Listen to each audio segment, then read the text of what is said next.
Yeah. So finally question, పప్పుల్స్ అంటారు కదా, actually ఇది పలకడం రాక అంటారా లేదా స్టైల్గా అనటానికి అంటారా? అది చాలా ఇదైపోయింది నా పప్పుల్స్. ఫోన్ ఎక్కడ? మా అత్తకు ఫోన్ చేస్తాను. నా ఫోన్ ఇవ్వండి, అయ్యో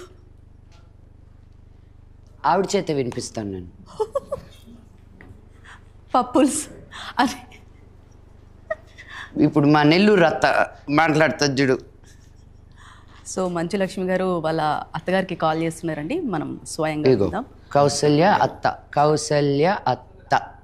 ఓకే, ఎస్. ఆవిడ తీస్తుందో తీదో, నేను ఐఎమ్ కాలింగ్ అవర్ ఆన్ వాట్సాప్లో కదా, రెగ్యులర్ కాల్ చేయాలి కదా ఊళ్ళో ఉంటే.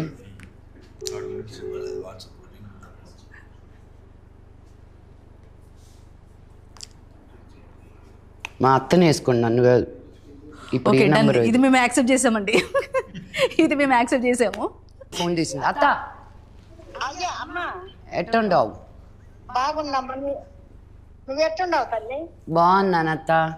అత్త నువ్వు నాకు పప్పుతో ఒకటి చేస్తావే, అదేందది?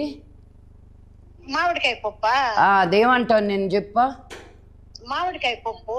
పప్పులు సన్రా.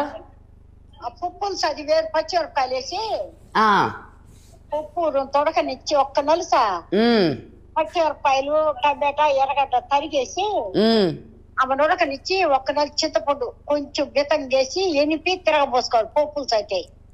థ్యాంక్స్ అత్త. ఆ మామిడికాయ పప్పు చెప్తా, అదే కదా నీకు ఇష్టం వచ్చిన కూరలా. అవును.